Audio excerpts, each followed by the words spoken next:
I'm James Larson, and I'm here to do a discussion about the Canon 6D. So basically, today I'm just going to try to answer the question that I've seen all around the internet, which is the Canon 6D still a reliable or viable choice in 2016? I apologize for the wind noise, very windy, lots of leaves falling right now. We're in the autumn right now, and all the leaves are falling, lots of wind. I apologize, but I don't control the weather. First, I want to talk about build quality. The 60 is a relatively lighter full-frame body, definitely a little lighter than, say, a 5D Mark III or a 5D Mark IV.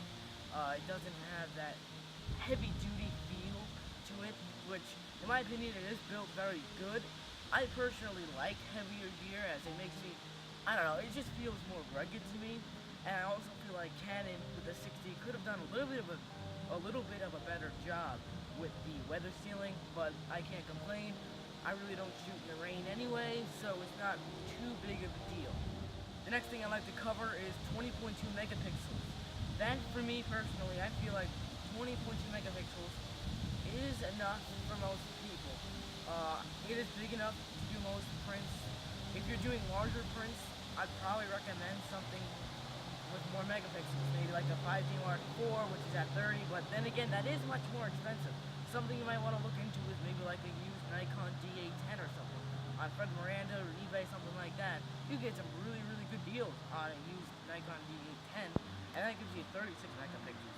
Of course, if you're making massive prints, you would go for like a 5DS or 5DSR. So all in all, I think that 20.2 megapixels is good enough for most people, good enough for most prints, definitely good enough for me. Basically, that's up to you whether or not you need more than 20 megapixels. Autofocus for me is the biggest concern with the Canon 6D, and quite frankly, I feel that Canon really just didn't try in this area. And of course, they want to, with the 5D Mark III coming out at similar times, they don't want the 60 to be too close. But the 60 autofocus system is kind of weak, to be honest. I mean, it's only got 11 points, and only one of those points, which is the center, is cross type. And the center point is very good, very accurate, and decently quick. I'd say it's not super fast, but it's very good. The only problem is, not all people just shoot with the center point. So if you need to be shooting with a lot more points, like stretch out from a whole area, then I would definitely not suggest the 6D, as obviously it only has 11 points, and only one of them is cross type. I will say on the good side though that it can autofocus down to -3 EV, which is really good. So if you're looking for something for low light, then that would definitely be something to consider. Next up is ISO performance. For me, this is where the 60 shines. It is incredible. Even now in 2016, it is one of the best performing cameras, in my opinion, out there on the market for low light shooting. When you need those higher ISOs, it does a great job. I have plenty of images that, taken at 6400, 8000, up maybe even 10,000 or 12,800. And I guess it depends on the situation. Sometimes grain can show up, but in many situations, I'm actually getting good results that I can use, especially like if I'm doing a professional print, I probably would not really use those high ISOs, but for just normal event work and just like pictures and stuff, it's fine, especially since I do work for our church and stuff, so that worked really well. I think Canon really did a great job with this ISO performance, the low light sensitivity on the Canon 6D. That is definitely, in my opinion, the best point of the Canon 6D. Next up is just going to briefly talk about the 4.5 frames a second, which 4.5 frames a second is not super slow, but it's not at all fast either. In my opinion, I mean, it's pretty slow, and nowadays in 2016, it's pretty slow. Like when you're looking at more of the lower end DSLRs, they have that, and some even have more than 4.5 frames a second. So, of course, we're looking at a camera that was designed in 2012, and it was made better for that time. 2016, it's an older DSLR. I'm hoping they come out with a 60 Mark II soon, as the 60 can definitely use an upgrade. I'll touch on that at the end of this video.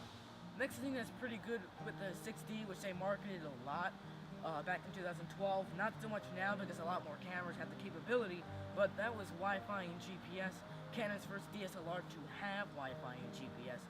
I think that that's a really neat function.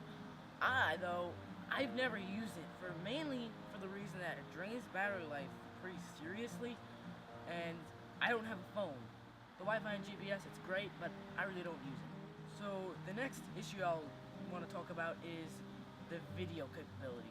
For the 6D, I'd say it's not really up to par, especially in today's age of technology. Just 4 years back, 1080p, 30 frames per second, it was great. And I've used it, it's fantastic. I really like it, but it's got its shortcomings. And especially now, a lot of cameras, they have 1080p, 60 frames per second capabilities. Some even have 120 frames per second, excuse me, 120 frames per second capability. And some others even have 4K video, which is obviously not on the 6D.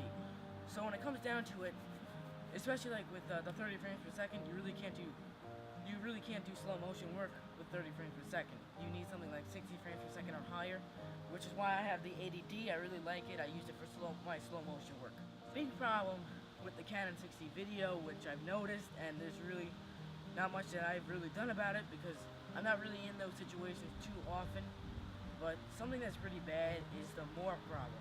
Now there is a filter that you can buy to help with the Moore problem. You can put it on, but it does cost $365.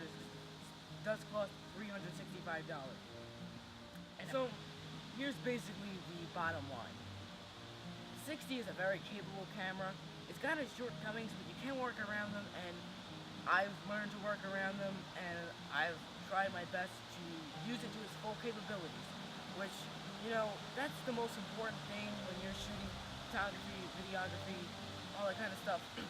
It's just using, instead of just like looking at the gear and complaining about why there's this, complaining about like a certain downside, just try to figure out the most logical way to push that aside and just move forward and use the gear that you have to the best of its capabilities.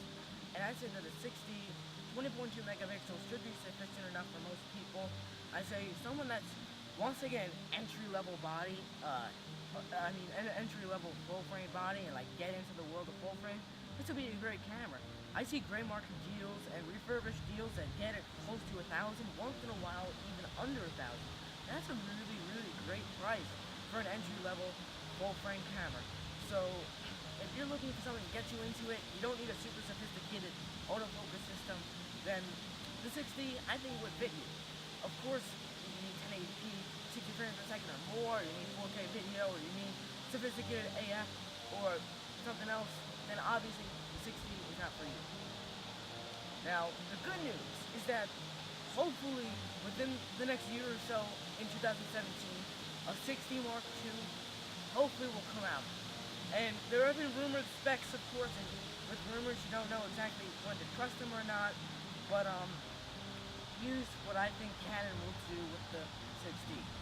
I feel like it's going to have somewhere between 20 and 24 megapixels. The reason I think that Canon should do like 20 to 24 megapixels, which I think would be reasonable, is because I think they, like they did in 2012, trying to make the 6D the low light ISO performing king. Make it like at the top, give it really good ISO performance, really little noise. If they could do that, it'd be a really great seller, and it would definitely make me want to upgrade. I don't really see them adding more than another frames per second to make it 5.5, mainly because the 5D Mark IV has 7. They don't want it to be too close, because of course the 6D Mark II would be the lower entry full frame DSLR in their market. Autofocus. For me, this is where they really need to improve. Canon, listen to all of us 6D users. Please make it better. Make it more sophisticated, add more points. I'd love to see maybe like a redesigned 80D autofocusing system, or maybe like even the old 5D Mark III autofocusing sensor would be awesome to have. That's something that they really need to improve. They have to add the dual pixel AF. I really hope they do that, and it's so amazing having on the 80D. Face tracking, excellent. Autofocus is so quick. I honestly don't think that there's anything else out there like the dual pixel AF in the 80D, the 70 Mark II, now the 5D Mark IV, and the 70D and 1DX Mark, all of the newer Canon cameras have it. It's incredible. I really hope they add it. Now for video, I don't really see them adding 4K. They might, I don't know. It depends on when they come out with the 60 Mark II.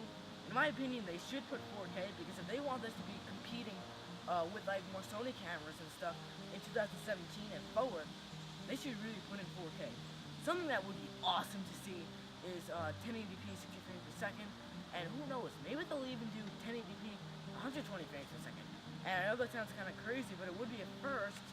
And yeah, the 1DX Mark II has it, but it's come on, it's $6,000. I'd say having 1080p 120 frames per second would be really, really cool, and would put it more in competition with like a Sony a6500 or something like that. Last thing that I like to touch on, which would be really, really awesome, is finally having a fully articulating and touchscreen on a full-frame camera. It is so amazing having it on the 80D. It's so versatile, so useful, and I really don't see why Canon would not put it on the 60 Mark II. Of course, they did not add it on the 5D Mark IV, but I think that they should in the 60 Mark II. Make it a first for full-frame. Make it really cool. I don't get a lot of people to buy it. I would definitely buy it. I would upgrade. Thanks for watching. Hope you have a great day. Please subscribe. I have a lot of plans for new reviews and gear talk and all kinds of stuff. Sample footage, all that great stuff. It's going to be coming very soon, so definitely keep an eye out for that. Until next time, I'm James Larson. Thanks for watching. I'll see you in the next video.